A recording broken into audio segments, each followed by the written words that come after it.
기독교는 세계 역사상 가장 거대한 종교다. 기독교는 지난 2000년간 서구를 지배한 사상과 정신문화의 중심이었고 인류의 자화상이었다. 교회, 가정, 성당, 이 세상 어디서나 날마다 예수의 이야기가 전해진다. 하지만 좀처럼 이야기되지 않는 부분도 있다. 바로 기독교라는 막강한 종교의 이면에 서 있는 사람들의 이야기다. 이것은 예수의 이야기가 아니라 예루살렘의 한 작은 분파로 시작하여 세계를 지배하게 된 종교인 기독교에 관한 이야기다.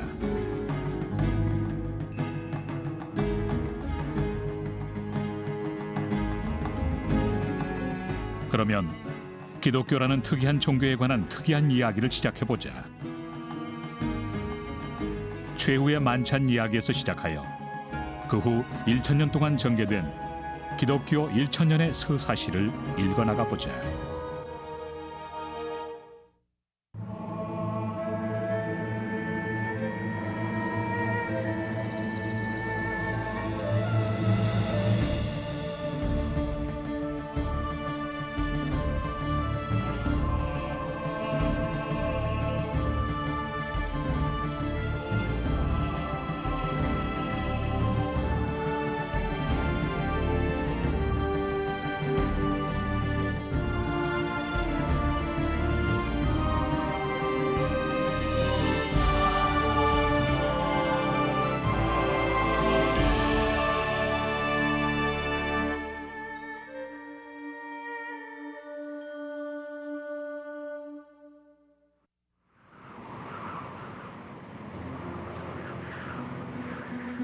서기 30년 예루살렘.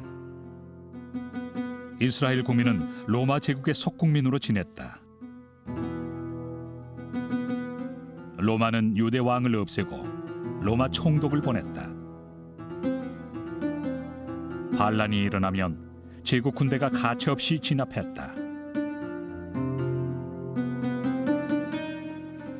희망은 사라졌고 미래는 암울했지만 믿음이 깊은 소수의 사람들이 예루살렘에 모여 뭔가 돌파구를 생각하고 있었다. 그러나 이들의 지도자는 로마에 대한 반역자로 처형되었다.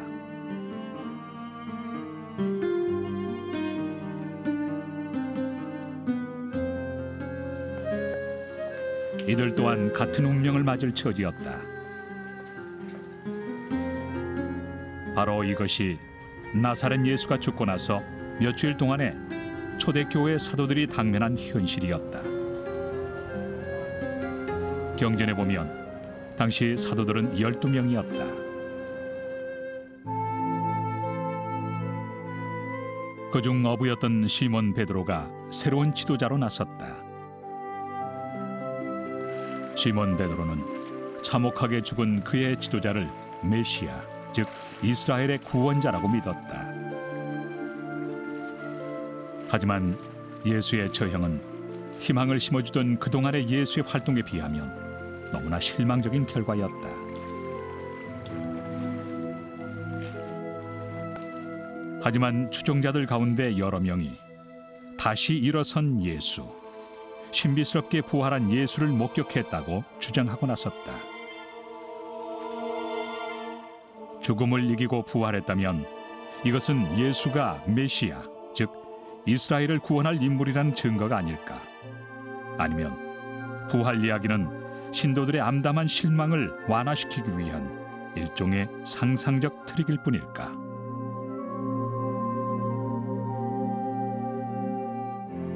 이러한 불안한 심정을 느끼면서도 사도들은 여전히 예수를 믿는 신도들과 함께 모여 추수가 끝난 후 며칠 후에 열리는 유대교의 축제 오순절을 기념하였다.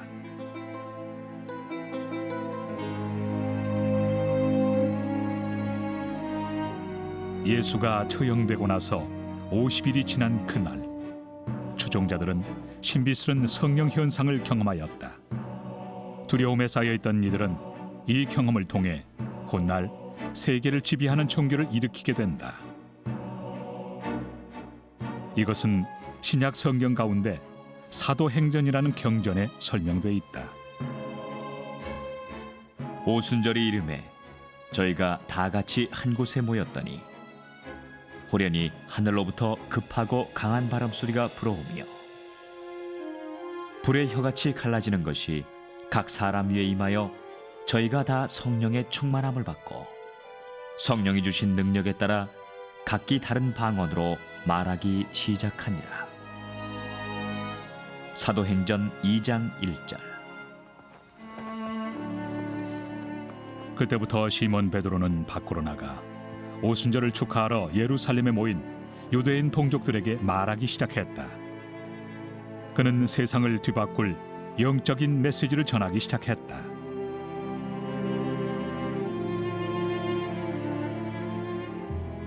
그런즉 이스라엘 온 집이 정령할지니 너희가 십자가에 못 박은 이를 주 예수 메시아가 되게 하셨느니라. 너희가 회개하여 예수 그리스도의 이름으로 세례를 받으면 죄 사함을 받으리라.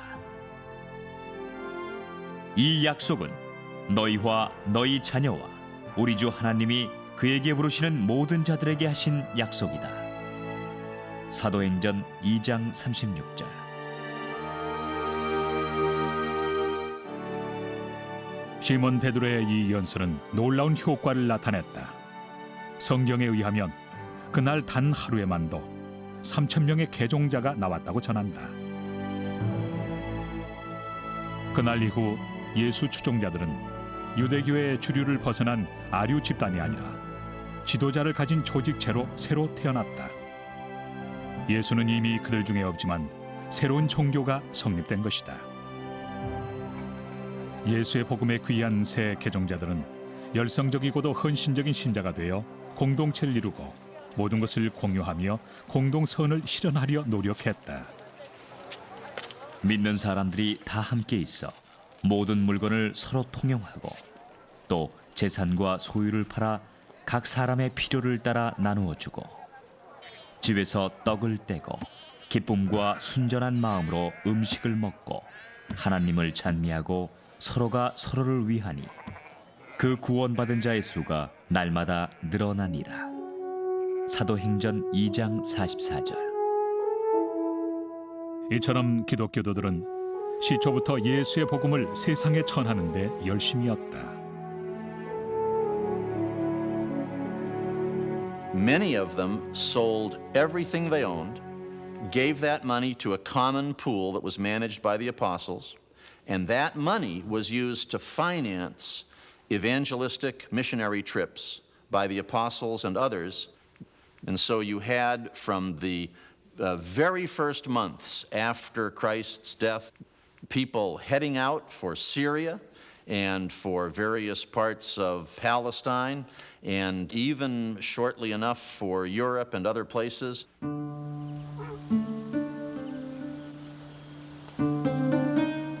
그런데 신도들에게 새로운 문제가 생겼다. 누가 신도들을 이끌 것인가?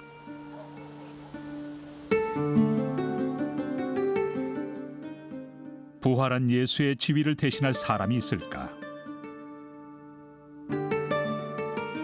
이 문제는 이때부터 2000년 동안 계속 기독교를 괴롭혀왔다. 전통적인 학설은 시몬 베드로가 초대교회의 지도자라고 한다. 로만 가톨릭에서 베드로의 지위는 에피스코퍼스, 즉 감독인데 이것은 오늘날의 교황직에 해당한다.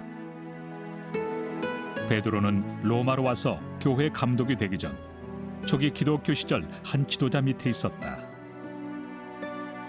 그는 바로 사도 야고보, 성경에 주님의 형제라고 돼 있는 인물이다. If you'd ask the question, who was the first bishop of the Christian church on earth? The answer would not be Simon Peter, as you might imagine. The first bishop of the church was James the Just of Jerusalem, who was Jesus' half-brother. 야고보와 예수의 실제 관계가 무엇인지에 관해서는 논란이 많다.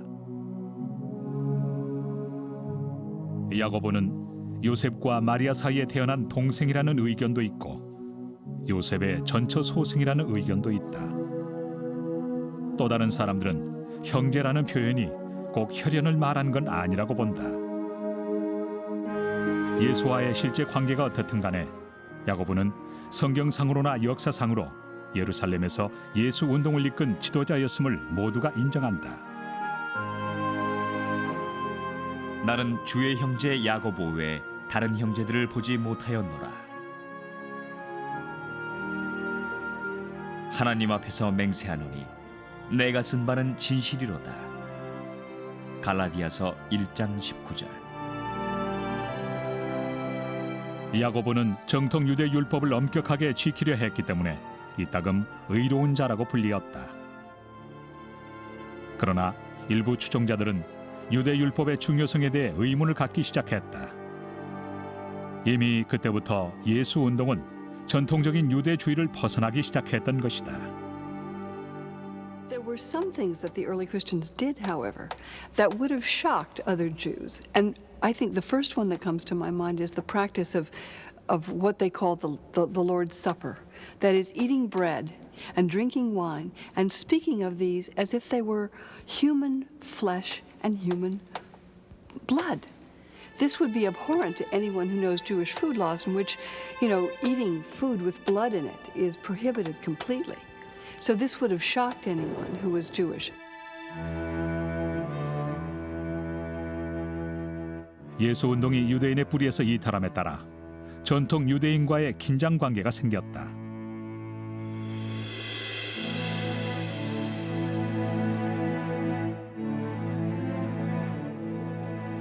예수 추종자들은 차츰 논쟁거리가 돼갔다.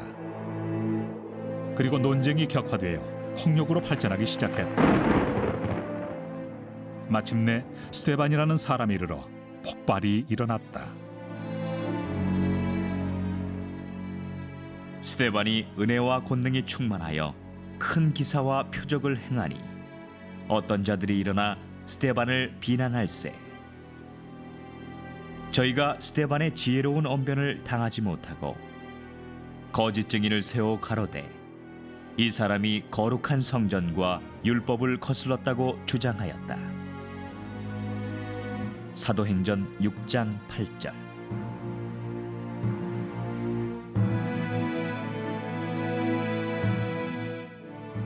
구세주 예수에 대한 스데반의 유창한 설교는 예루살렘의 대제사장들을 성나게 했다. 제사장들은 신성모독으로 그를 체포하여 법정에 세웠다. 스데반은 대제사장들을 마주보며 나무랐다. 너희 고집 세고 마음과 귀에 할례 받지 아니한 자들아, 언제까지 성령을 거역하려느냐? 너희는 선조 때부터 선지자를 핍박해 왔다. 너희 선조들은 의로운 자의 오심을 예언한 이들을 죽였거니와 이제 너희는 의인 예수를 살인한 자가 되었구나. 사도행전 7장 51절. When Stephen got up and preached, he challenged the interpretations of the key symbols to Judaism, which were the Torah and the temple. And he was stoned for crimes against Judaism. 스데반은 기독교 최초의 순교자가 된 것이다. 저희가 스데반이 하는 말을 듣고 몹시 노하여 이를 갈며 그에게 달려들어 그를 성 밖에 내치고 돌로 쳐 죽이니. 사도행전 7장 55절. 돌로 쳐 죽이는 일은 이스라엘의 전통적인 집단 처형 풍습이었다. 이 일에 앞장선 집단원 가운데 하나가 사울이라는 타르소 출신의 젊은이였다. 스데반의 처형을 보면서 사울은 자신이 이 새 종교를 말살하겠다고 결심했다. 그러나 운명은 그를 정반대 방향으로 인도했다. 사울은 기적을 체험한 후 기독교 역사상 가장 위대한 선교사로 바뀐다.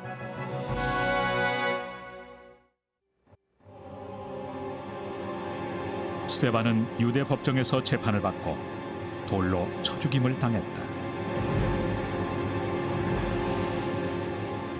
사울은 스데반을 처형한 집행자 가운데 하나였다. 지금의 터키 땅 타르소라는 도시에서 태어난 사울은 열성적인 정통 유대교 신도로서 새로 나타난 예수의 이단 집단을 박해했다. 그날 이후 교회에 대한 핍박이 심해졌더라. 사울은 각 집에 들어가 그 안에 남녀를 끌어다 옥에 넘기어 교회를 잔멸하려 하였더라. 사도행전 8장 1절. His job was to go and really put down and to persecute and to keep a lid on these fanatical followers of this Jesus of Nazareth because they were causing a great deal of dissension, a great deal of difficulty for the Jewish authorities, the religious authorities in Jerusalem. 사울이 살기등등하여 대제사장에게 다메섹의 여러 유대교 회당에 보낼 공문을 청하니 이는 만일 예수를 좇는 신도를 발견하면 남녀를 막론하고 결박하여 예루살렘으로 잡아오려 함이라. 사도행전 9장 1절.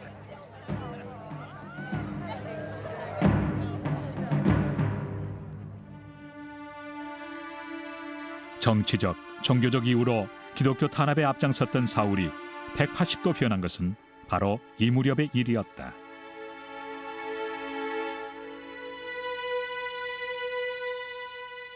그에 관한 이야기가 사도행전에 전해진다. 사울이 다메섹에 가까이 이를 무렵 호련히 빛이 저를 비추는지라 땅에 엎드려 들으매 사울아 사울아 어찌하여 나를 핍박하느냐. 사울은 이것이 하나님의 소리임을 알게 되었다. 그가 묻기를 주여 니시오니까 가라사대 나는 예수라.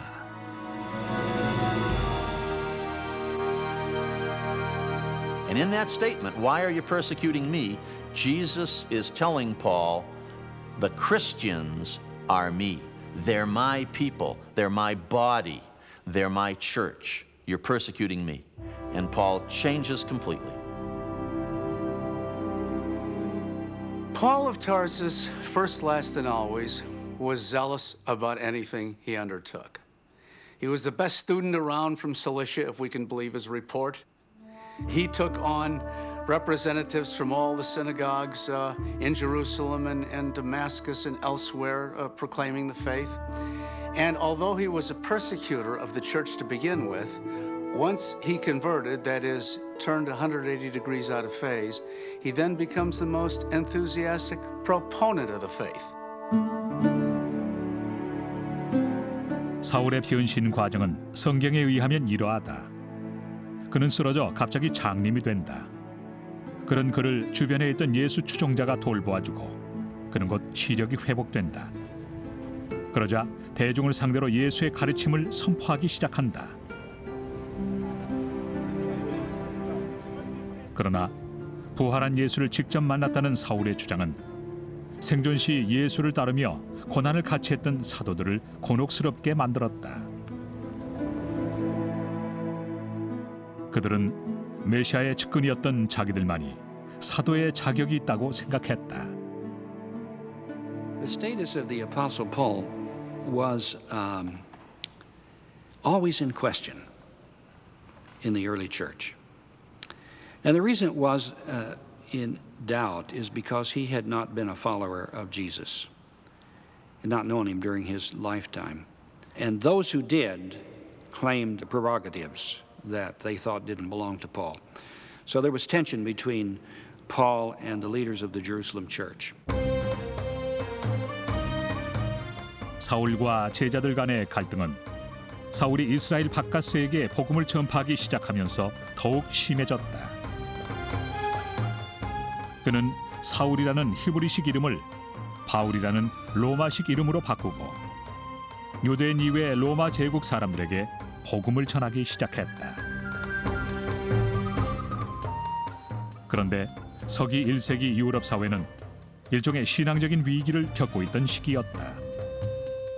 The The period of time for the early church and the years thereafter was a very interesting time for religion, a post-Olympian kind of period. The Olympian gods and goddesses that they had revered before did not have the same kind of value.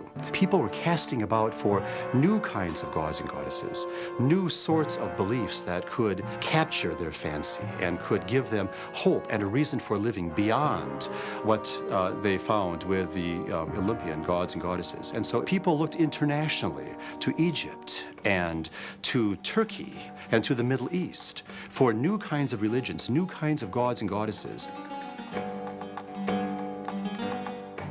바울이 만난 이방인들 중 상당수는 이미 유대 교도들이었다. 그들은 유대 교회에 나가 예배를 드렸고 그 중에는 제물을 바치기도 했다. 정통 유대인들은 이런 이방인 신자들을 신을 두려워하는 자들이라고 불렀다. 하지만 이들은 완전한 유대 교도는 아니었다. 할례 의식이나 유대식 식생활을 하지 않았기 때문이다. 바울이 처음 개종시킨 사람들은 대개 이런 신을 두려워하는 유대 교도들이었다. 그러나 사도들의 전도 대상은 이런 사람들에 그치지 않았고 지역적으로도 유대 지역에 그치지 않고 확대되었다. 바울의 이방 지역 전도는 기독교 사상 가장 혁명적이고도 규모가 큰 전도 여행이었다.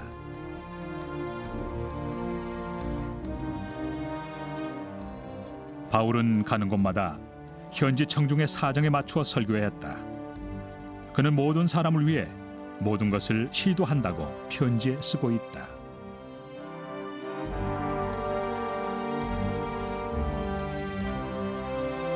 바울은 예수의 가르침을 시리아의 도시 안티오크까지 선교했다. 여기서 새로운 교도와 기존의 유대 교도를 구별하는 단어 크리스찬, 즉 기독교도라는 말이 생겨났다.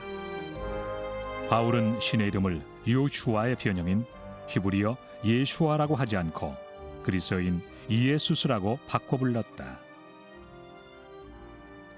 그리고 신에 의해 기름을 받은 자라는 뜻인 히브리어 마시아 또는 메시아를 그리스어 크리스토스라고 바꿔 불렀다. 바울은 걷거나 낙타 또는 배를 타고 서쪽으로 여행했다. 소아시아를 거쳐 그리스로 갔고 드디어는 로마 제국의 수도이며 이방 세계 중심 도시인 로마 시내까지 진출했다.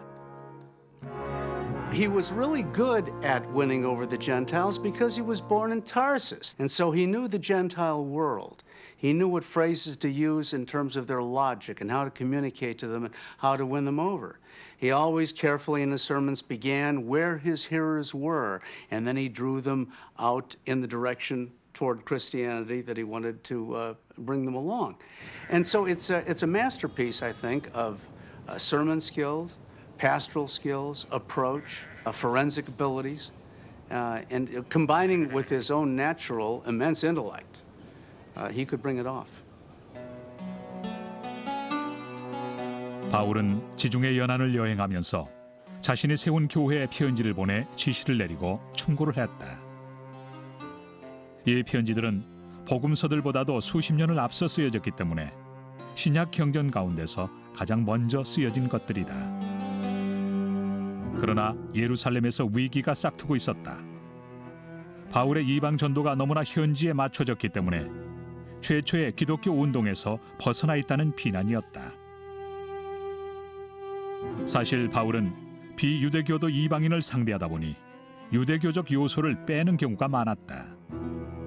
Very often Christians will think what happened between Christianity and Judaism, insofar as those two religions eventually split, was that some Jews believed Jesus was the Messiah, other Jews would not, and so the big split was over the messiahship of Jesus.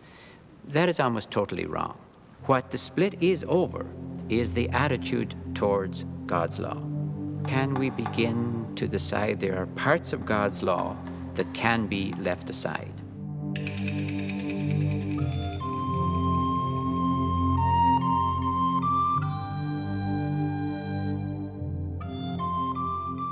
바울은 이방인들에게 굳이 유대교식 식생활을 따를 필요가 없다고 가르쳤다.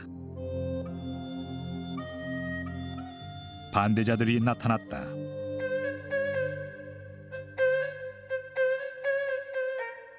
그들은 기독교도들도 유대 율법을 전부 다 지켜야 한다고 주장했다.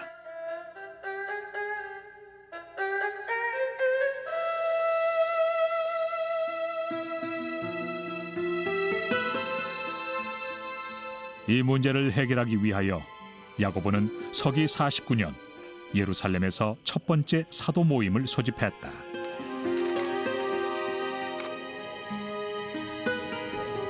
이 회의의 결론 여하에 따라 새로운 종교 기독교의 전반적인 장래가 결정될 예정이었다. Church had to decide, how do you become a Christian if, for example, you're a Gentile? Do you have to become a Jew first? The Apostolic Council said no, Gentiles can come directly into Christianity. And that decision was of enormous importance for the future of the church.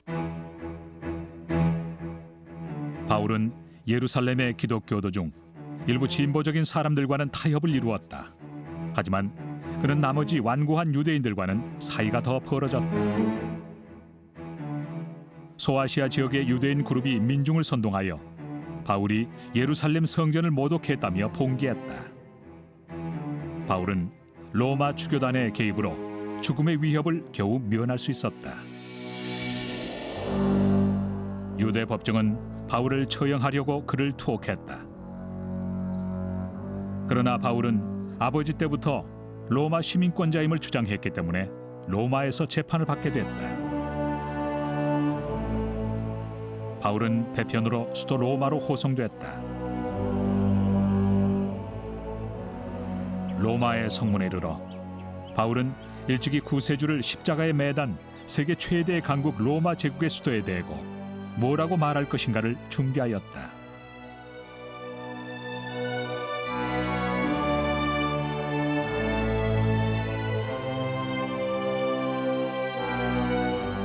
바울은 그 후 5년간 구금 상태에서 생활했다. 하지만 그의 설교는 설득력이 대단해서 투옥 상태였음에도 불구하고 이때가 그의 생애에서 가장 생산적인 때였다. 예수의 십자가 처형 이후 첫 오순절부터 약 30년간 기독교 운동은 급격하게 전개되었다. 별로 인기 없던 소수 집단이 하나의 종교로 자리를 잡은 것이다. 중동지방 한 구석에 이단으로 여겨지던 한 작은 종교가 그리스와 로마 전 지역을 석권했다. 한 지도자와 그를 따르던 소수가 중근동과 유럽으로 확장해 나갔다. 그러나 반발의 기운이 싹트고 있었다. 기독교가 복음을 전하려고 애썼던 로마로부터 심한 반발이 일어났다. 로마 제국이 새 종교에 대해 분노를 일으키기 시작한 것이다.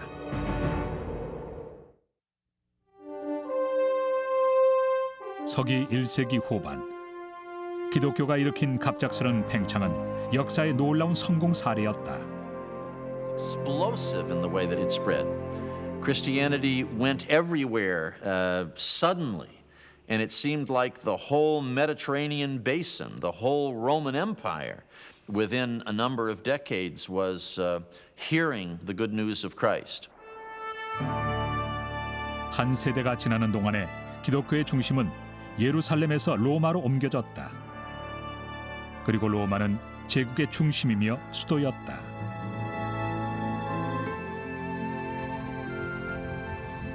사도 바울이 로마에 도착한 것은 서기 60년경이다. 바울만이 아니었다. 예수 생전에 12제자들 중 대표였던 시몬 베드로도 복음을 전하러 로마에 도착했다. 그러나 예수의 메시지를 전하는 일은 이제 죽음을 뜻하게 됐다. 기독교에 대한 박해가 시작된 것이다. 로마 역사가 타키투스는 유대에서 발생한 기독교의 위험성을 이렇게 설명했다. 크리스천이라 불리는 집단이 그들의 나쁜 행실로 미움을 받았다. 죽음을 자초한 그들의 치명적인 미신은 지저분하고 수치스러운 것이었다. 서기 100년 코넬리우스 타키투스. As Roman society became slowly aware of this new religion forming in its midst, there was a lot of anxiety about it. And it was fanned by rumors that Christians practiced cannibalism, incest, ate babies baked in loaves of bread. So you get a sense of, the way in which cults are talked about. Well, this is the way that Roman society was in these early years perceiving Christianity. 그러나 반발의 물결은 기독교에 대한 나쁜 소문과 험담에 그치지 않았다. When the authorities, especially the Roman authorities, started to look at Christianity, they made two accusations against it. First of all, you're atheists. That may strike us as a strange thing, but they meant you do not worship the gods that all the rest of us do. And so you're atheists. And the second accusation was you hate the human race. Again, sounds very strange to us, but this was an actual accusation because you won't do what the rest of us does. If we, for example, have in our city a celebration of the patron god of our goddess of our city, and everyone is out feasting in the streets and going to the temple, you people won't come out and play with the gods, as it were. That's like somebody not standing up for the national anthem at a baseball game. If that happens too often, you can have a riot. 기독교에 대한 로마의 불신과 적개심은 결국 대참사를 일으킨다. 그것은 하마터면 로마를 사라지게 할 뻔한 대재앙이었다. It was the worst fire Rome ever had. It burns on for 9 or 10 days. And after it's over, people aren't going to believe it was accidental. 화재의 원인은 명백하게 밝혀지지 않았지만 사람들은 이 불이 폭군 네로의 짓이라고 생각했다. 그러나 네로는 이걸 기독교도들의 방화라고 주장했다. 그리고는 교도들을 박해하기 시작했다. 그는 기독교도들을 체포하고 고문하고 처형했다. 로마의 역사가 타키투스는 죽어가는 순교자들의 모습을 이렇게 묘사했다. 그들은 시체마저 조롱거리가 됐다. 야생동물 가죽을 씌워 개들이 물게 했다. 십자가에 매달거나 화형을 시키기도 했다.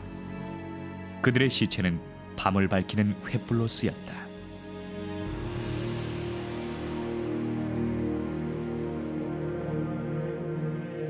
이 무렵은 기독교 역사에서 가장 암울한 시기였다.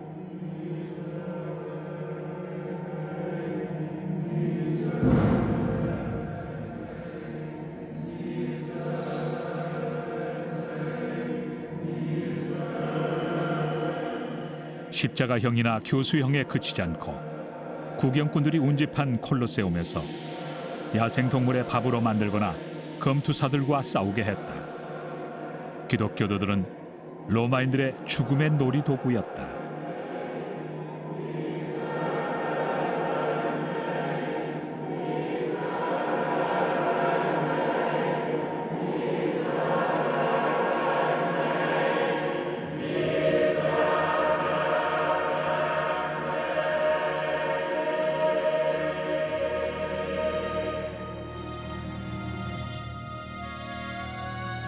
로마는 기독교의 중요 인물들을 처형함으로써 이 종교를 말살하려고 했다.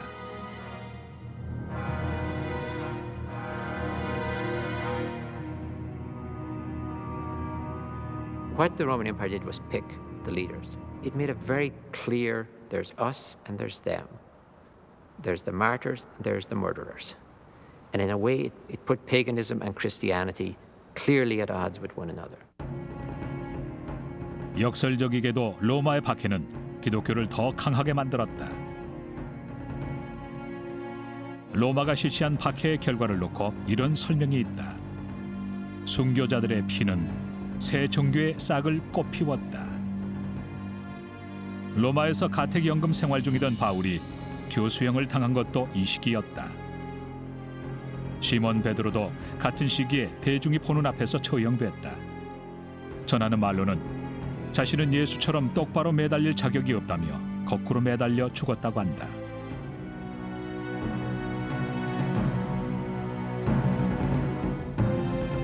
뿐만 아니라 야고보가 지도자로 있던 예루살렘 교회도 유린당했다. 야고보는 서기 62년 로마 군인들에 의해 축출되어 성전 언덕에서 죽었다. 그 후 유대인들의 대규모 반란이 일어났다.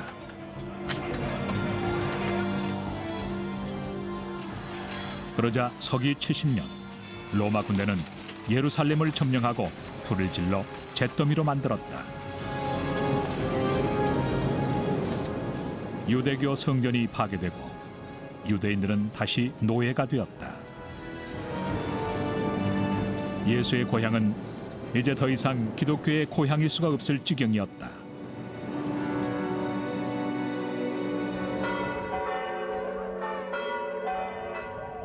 그렇게 100년이 흘러갔다.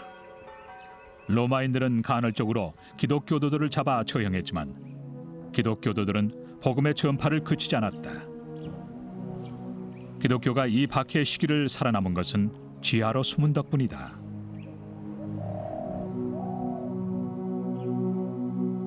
이것이 카타콤. 고대 로마의 성막 지하에 뱀처럼 꼬불꼬불 파여진 지하 묘지들이다. 이곳이 로마 제국 땅에 세워진 최초의 기독교 교회였다. 최근까지도 사람들은 카타콤이 박해받던 기독교인들만의 비밀 도피처라고 생각했다. 그러나 학자들이 발견한 바에 의하면 카타콤은 기독교도들만이 이용한 게 아니다. 학자들은 기독교도 외에 다른 이교도들도 이것을 애용했다고 주장한다.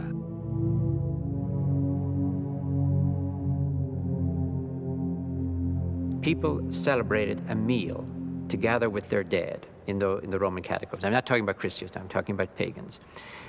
The spirit, as it were, of the person who had died hovered near the place where they were buried. And so you could actually eat with them. You could even pour a small libation of the wine, and they would, as it were, be part of the picnic. 카타콤 교회는 단순한 도피처에 그치지 않았다. 카타콤은 로마식 기독교 신앙의 형식으로 자리를 잡으며 발전하기 시작했다.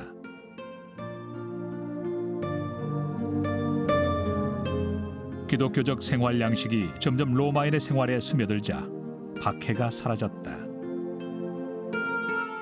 새 종교는 그렇게 성장했다.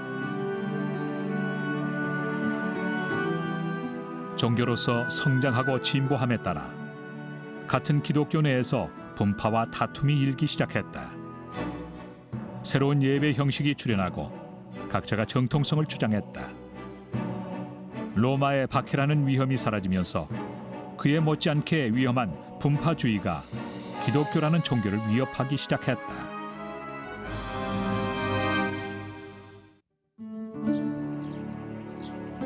예수 처형 후 200년이 흘렀다. 기독교는 이제 로마 제국 방방곡곡까지 전파되어 있었다. 지역마다 그것 특유의 색다른 기독교 풍습이 생겨났다.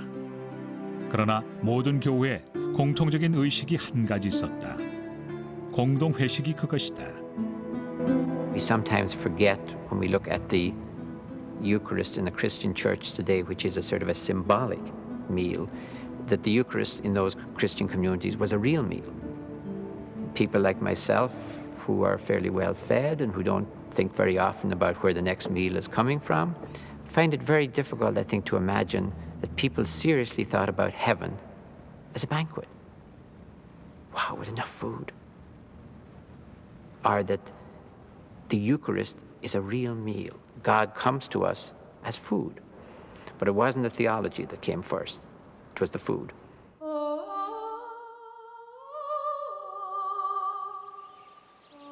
당시 기독교 공동체의 식사는 주로 집에서 열렸다. 그래서 초대 교회에서는 지금과는 전혀 다른 방식으로 권력 구조가 이루어졌다. 단적인 예로 초대 교회는 여자들이 지도한 예가 많다. House churches were presided over by the householder, which could be the father of the household or the mother of the household. The household really was considered woman's domain. So in the house churches, we're in a social space that recognizes and is quite comfortable with women's authority. 여성 지도자는 초대 교회가 가진 여러 가지 다양성 중 하나다. 이러한 다양성 때문에 기독교는 도시에 따라 나라에 따라 종교적 풍습과 의식이 모두 다른 상태로 성장을 거듭했다. 하지만 이러한 다양성은 점점 큰 위협으로 변해갔다. 그러나 기독교는 이 무렵까지도 로마 제국 곳곳에서 적대시당하는 일이 흔했기 때문에 기독교도들은 자신들의 생존을 위하여 단결하지 않을 수 없었다.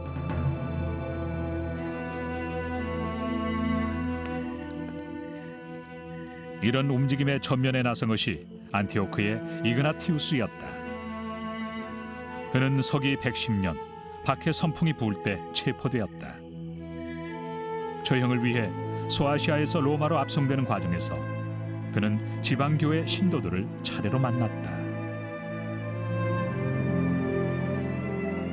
Ignatius, like Paul, is one of the key figures in early Christianity. He's working to centralize the authority over Christians in a town under a single person. There's a move to consolidate all of those little house churches into one larger organization. One of the movers in this direction was to bring a central authority to this collection of house churches in the form of a bishop. 이그나티우스는 로마라는 나라에 상하는 구조를 제안했다. 신도 전체가 전 로마 시민에 해당했고 주교단은 로마 행정부에 해당했다. 이런 식으로 초대교회는 로마의 지방 행정 조직을 그대로 닮아서 교회 자체도 하나의 제국처럼 조직화됐다. 이그나티우스는 교회들을 방문할 때마다 중앙 집권화된 기독교 체제를 역설했다. 너희는 예수가 하나님을 따랐듯 주교단을 따르라. 너희는 사도들을 따르듯 장로들을 따르라. 하나님의 율법을 준수하듯 집사들을 따르라. 주교를 명예롭게 하는 자는 하나님으로부터 명예로움을 받을 것이다. 주교가 모르게 행동하는 자는 마귀의 종이 된 것이라. 서기 110년 안티오크의 이그나티우스. 기독교는 사도들이 도시에서 도시로 순회함에 따라 전파되었다. 기독교 조직은 세계에서 가장 강력한 도시 로마시의 행정적인 기준에 따라 정비되었다. 이에 따라 여자들은 초대 교회에서 누렸던 힘을 잃었다. 로마는 일반적으로 여자를 지도자로 여기지 않았기 때문에 기독교도 이를 따를 수밖에 없었다. 로마 문화의 영향이 기독교 사상에 깊은 영향을 끼쳤다. 유스티누스, 알렉산드리아의 클레멘스, 오리게네스 등 초대 기독교 저술가 겸 교부들은 그리스적인 논리와 철학을 이용하여 자기들의 확신에 따라 기독교 교리를 정립하였다. 그래서 서기 4세기를 기독교 신학의 황금기라고 부른다. 교부 테르툴리아누스는 자신의 신앙을 로마의 철학자들에게 유창하게 설명했다. 하나님은 그의 말씀과 이성과 권능으로 이 우주를 만드셨다. 그대들 철학자들도 우주의 창조자가 로고스, 즉 말씀과 이성이라는 데는 동의할 것이다. 이 말씀이란 것이 바로 하나님이 하신 것이다. 그런즉 우리는 하나님의 아들이라 불리운다. Theology is essentially the use of philosophy to try to understand God. And after the year 200, it became very clear that Christian thinkers were going to use Greek philosophy to try to establish the truth about God. Now, that means that the truth about God becomes almost as important and sometimes practically more important than the actual worship of, love of, practice of the religion. 하지만 새로운 종교 기독교는 신학 이상의 것을 강조했다. 급속하게 변하는 로마 제국 안에서 공동체와 상호 지원 세력을 이루었으며 세상의 흔들림에 떠내려가지 않게 해주는 닻으로 작용했다. This was an encounter with ultimate reality in the person of God who was living with them. There was an appeal to Christian faith that still exists today. The appeal of the truth and love being put together in a wonderful package where it's believable and it's convincing, and on the other hand, it makes you a different person. And lots of people saw that and said, I like that. I like that. Tell me more about it. This sounds good. 이 새로운 종교는 로마 제국 국민 전부에 스며들었다. 노예, 농부, 중산층은 물론이고 일부 원로원 가족까지 신도가 됐다. There were enormous changes taking place within Christian communities. Christianity was now penetrating into the upper classes. The leadership of the churches came more and more from the municipal elites. The organization of the church is much more like the city council. The Christian communities are seeing themselves much more as an independent community, almost as a political entity. Christianity bought into the political and social status quo. Without this kind of concern for political power, it is not clear that Christianity would have survived. But what is intriguing and fascinating and provocative about this is, at what price did it buy into this power?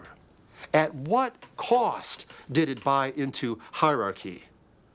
At what cost did it compromise some of the values of Jesus in order to be successful as a religion? 기독교는 가장 위대한 성장을 기록할 무렵 또 한 차례 최악의 박해를 당해야 했다.